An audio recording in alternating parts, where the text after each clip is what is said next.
So you're thinking about taking a cash offer on your home. You're looking at the numbers and boy, it just looks lower than you would have thought. But what I've found is most people don't know how to analyze the number and don't know how to look at it versus the true net they would have received on a traditional offer. And in this video, I'm going to walk you through everything you need to know about looking at a cash offer, understanding its true value, and being able to compare it to your alternative if you went to market. So if that's what you're looking for and you're considering a cash offer on the sale of your home, then this is the video for you, and we're going to get after it right now.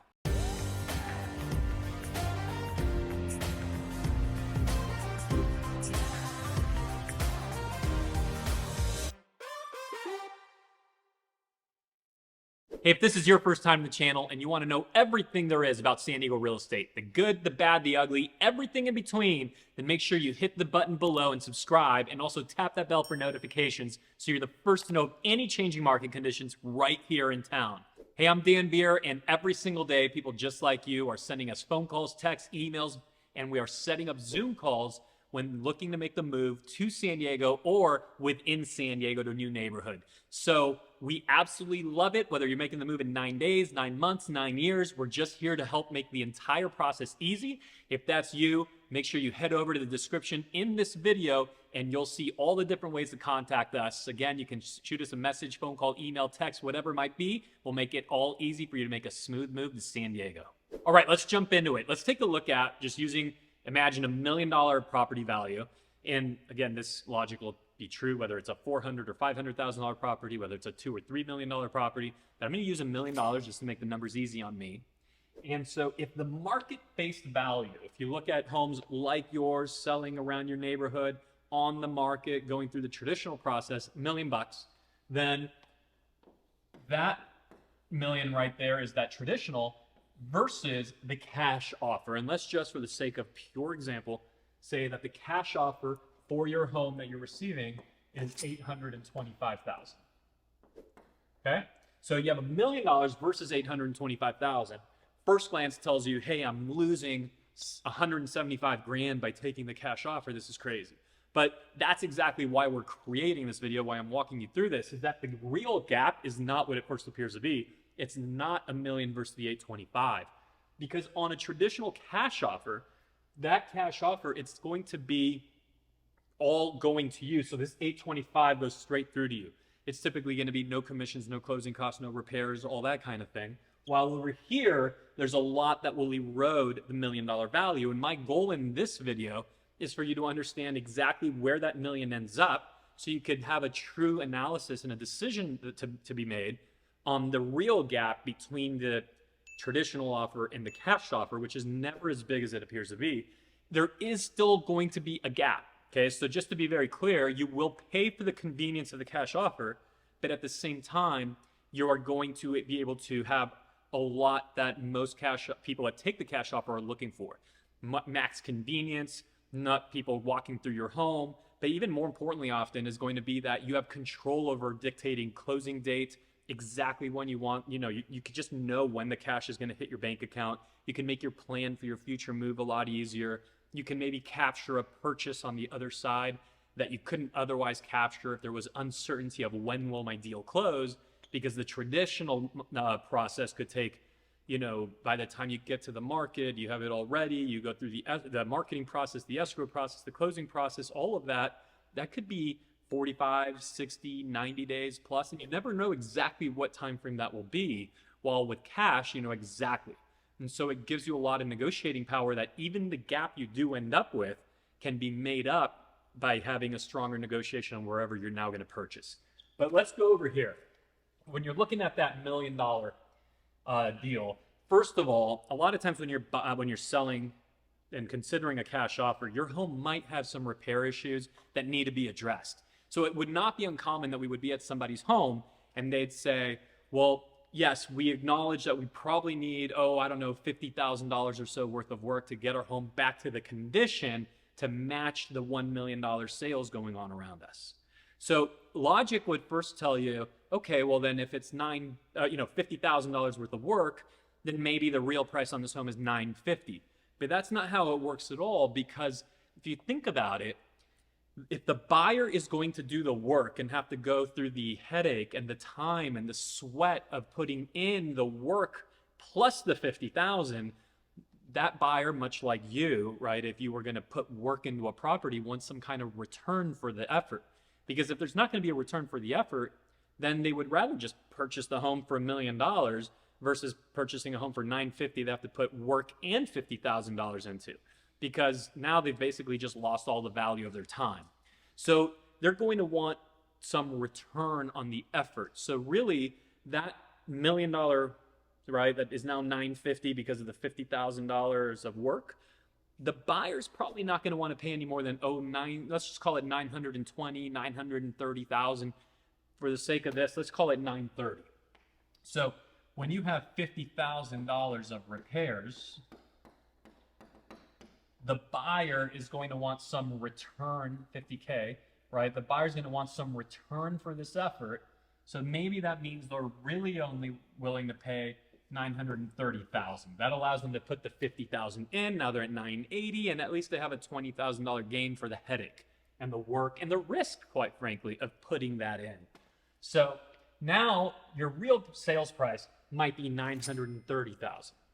At 930,000, there's going to be commissions to be paid in a traditional model. And commissions can vary. There's all kinds of different commissions out there, but I'll just use a very, I'll just use a number that you see out there a lot. And I'm going to say that there was 5% commission paid on the sale. So if you reduce the 930,000 by the 5% commission, now, right, so if it's less 5% commission, now this equals $883,500. That's where it's now at. Now there's going to be more. There's closing costs, there's transfer fees, transfer taxes, there's all kinds of things that are happening, escrow fees, title fees, etc., that have to be taken into account too. And by the way, these fees have nothing to do with realtors. Therefore, any home sale, these things have to get paid. Typically, the cash buyer, however, will pay them. So when you're paying those on a property of this price point, kind of quick back of the napkin math, kind of a shortcut is people will say, hey, it's about 1% or so. 1%, let's just call it $9,000. So minus $9,000 closing costs. So if I were to go and do the math on that, that is going to leave us with $874,500. Okay, so now you have $874,500 once you go through the traditional closing costs. So now, if the whole process was over, this is what you would be left with. You'd be left with $874,500, but there's still more. A traditional home sale is going to have an inspection, and the inspection, it would not be rare, especially if the property is in the kind of condition that's just not like perfectly kept up. Then it would not be rare for there to be, including termite work, at least a solid $10,000 or so of just repair items and termite. And I've seen termite bills as high as $30,000 or $40,000. Of course, I've seen termite bills as low as $500. Most properties in San Diego County, though, do have some degree of termite work. It's just normal. By the way, if you're from out of town and you're watching and you're buying a property and you find out there's any kind of termite infestation, guess what? Your next property will too, and the next one will too. Most do. Taking into account that, which again, this person would not be worried about. This all goes to the seller. Let's just say it's minus another 10K. And so if you do that, all of a sudden that's $864,500. Okay, that says $864,500. Let me rewrite that just so that we can get really clear. $864,500.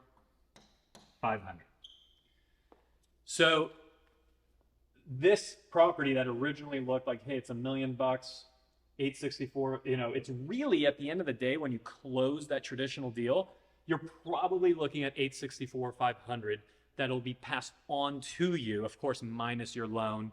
Let's have this conversation, assuming you don't owe anything on the property. So the true difference between the two, 864,500 and 825,000, is $39,500. Okay, so 8, let me bring it up here. 864, 500 minus 825 equals $39,500. This is the real difference in how much money you would net choosing between going traditional market on what looked like it could be $1 million. Sure, it could be $1 million if you put the 50,000 into it. The buyer, of course, wants a little return for that effort. There are commissions, there are closing costs, there are repair costs, there are termite and pest costs. And so that you end up with a true decision point of if $39,500 is worth it to you to bypass all of the headache that can be selling a house. And of course, look, we specialize in trying to make the entire process easy, but no one could pretend that you can skip through all of this, right? There's still going to be work to be done, open houses to prepare for, properties that have looking the right way. And this doesn't account also for another expense, which would be staging costs. So you could easily knock another couple $1,000s off of this, bringing the difference closer. And now you decide, do I have the time, the patience, the willingness, and the ability to go to market? And also, what am I doing? Where am I trying to get to? And how well can I negotiate where I'm going if I cannot be absolutely certain of when I will have my cash in the bank? Or do I just go with max convenience, max certainty? And is that difference worth the $39,500 or potentially a little bit less if you had some staging costs? And I'm not saying which way to go or not to go. What I am saying is don't be under the impression that the difference would have been 125,000, $175,000 like it first appeared.